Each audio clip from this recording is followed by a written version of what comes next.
And there walked among the priests a mother that led her child by the hand, and the child was a boy in his 9th or 10th year, without blemish and fair to look upon. And the boy, even like the priests, was clad in a white garb girdled with red, and he wore a golden circlet upon his head.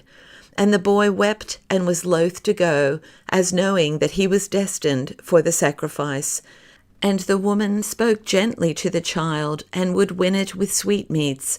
And the multitude paid great honor to the mother and her child, and more to the mother than the child, for that the mother must be of strong spirit, to show no weakness, but to bring her child willingly to the god, lest the god Moloch find not the child acceptable, and turn not his wrath away from the city. And it is thus that the mother must be of the honored families, for only from among these may the sacrifice be brought. And we went with the processions till we saw that they came to the court of the temple of the god Moloch. And the court was filled with the most honorable people of the city, and in the court there were trees, which they of the city had cut from their gardens, and brought thither to plant in pots. And among these trees they erected their gods. And the idol Moloch was in the likeness of a sitting man, and his head was in the likeness of a steer, save that he had the twisted horns of a he-goat.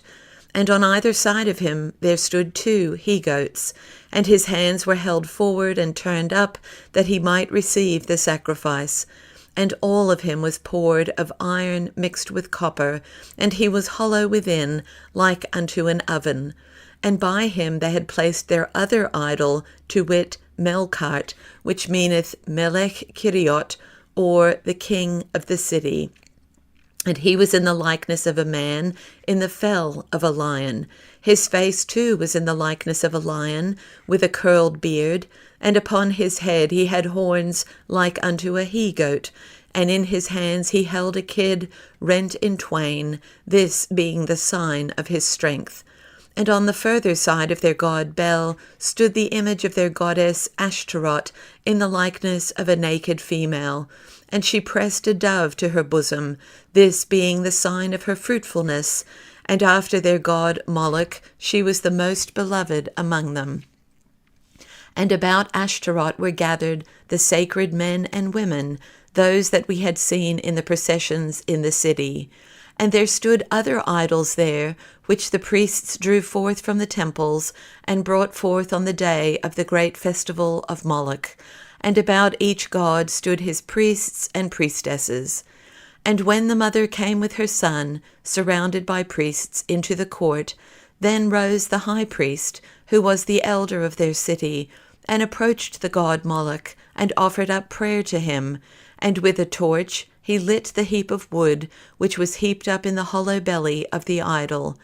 And the priests of the other gods lifted their voices in song and praise, and the high priest and his servants threw wood into the belly of the god, that his iron image might glow with heat. And in the time while the fire was being prepared in the belly of the god, the mother stood apart and held her child by the hand.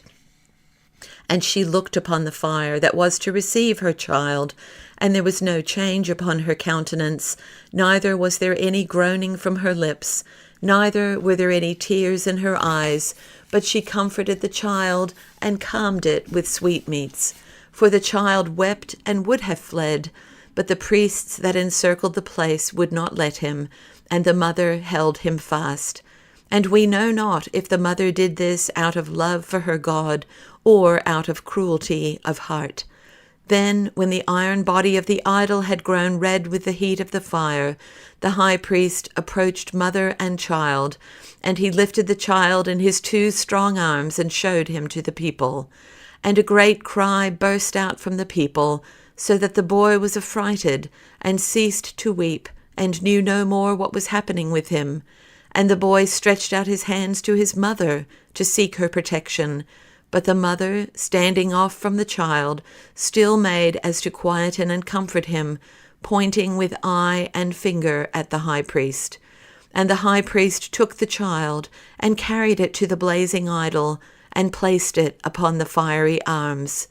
And there was heard a great screaming from the child, and the white garments upon the child burned straightway, and the cry of the child in pain and fear split the hearts of the people. But there arose a shout of voices, and a clashing of sistra, and a shrilling of flutes, and the people were caught up in the rejoicing of the instruments, and the weeping of the child was heard no more. And the mother stood apart, and she looked, and she beheld how the flames did eat into the flesh of her child, and how the fat of his body did pour into the flames with a crackling. For the sacrifice had been well prepared, and given much food to eat before he was brought to the flames, so that he might be found acceptable by their God. And the hair of the child burned off straightway, and the head sank down and lay against the fiery breast of the idol. And there was no groan from the mother's lips, nor were there tears in her eyes, but she smiled and laughed as though it were a joy of the Spirit to her. All this that the idol might find the sacrifice acceptable, for that it is well in the eyes of their God that the mother shall show no pity on her own flesh and blood.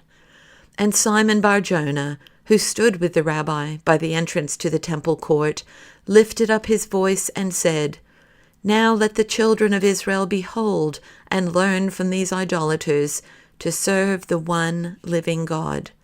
And our rabbi answered not, but I saw a great anger upon his face, which was white as with fire, but his eyes were filled with fear. And it seemed to us that with one breath of his mouth he would utterly destroy all the abomination that was before us, even as our forefather Abraham utterly destroyed the idols of Terah his father, when he took a hammer and smote them, or that he would lift his hand and they would be swallowed, even as Korah and his congregation were swallowed of old. Or there would come lightning from heaven and utterly consume them, for the stink of their abomination reached into the heavens. But our rabbi did none of these things, but was silent. And while the child burned in the arms of the god, the people danced about the gods, and they sang and threw flowers and wreaths of olive and branches of palm. And they mingled with the priests and the priestesses, and they whored with them, kind with kind, under the trees which had been raised in the court of the temple.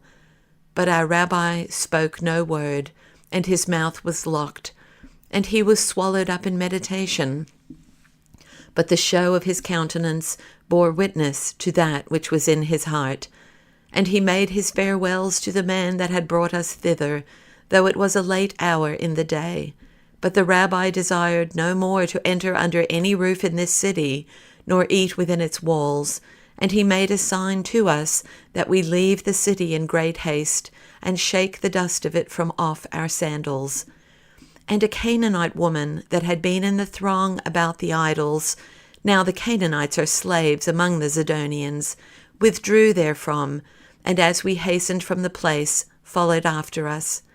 And when we had passed the gate of the city, the woman did not turn back, but she followed us still. And she ran and cried aloud to our rabbi, Have pity on me, my lord, for my daughter is tortured of an evil spirit. But the rabbi answered her not.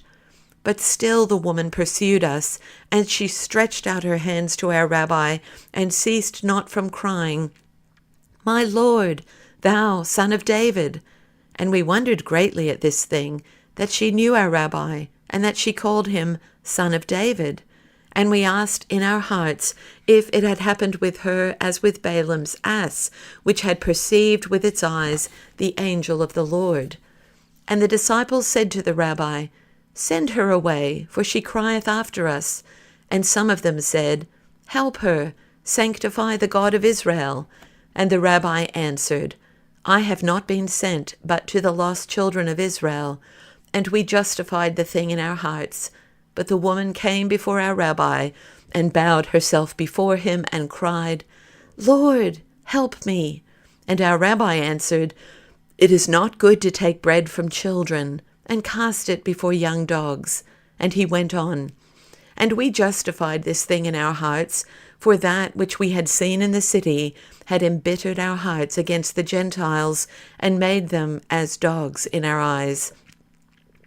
But the Canaanite woman cried after our rabbi, "Yea, my Lord, but even the young dogs eat of the crumbs which fall from their master's table." And as she uttered these words, behold, our rabbi stood still, and a light came into his face, and a holy fire shone in his eyes, as if the Spirit had renewed him. And he became filled with strength, and bade us call the woman, and bring her before him. And when she was bowed before him, he put his hands upon her head, saying, "Woman, great is thy faith. Thy entreaty shall be answered." And from that moment on, a great change came over our rabbi, and the darkness of spirit left him. His strength was renewed, and he was filled with joy. But this was an amazing thing in our eyes, and the secret of it he declared to us but later.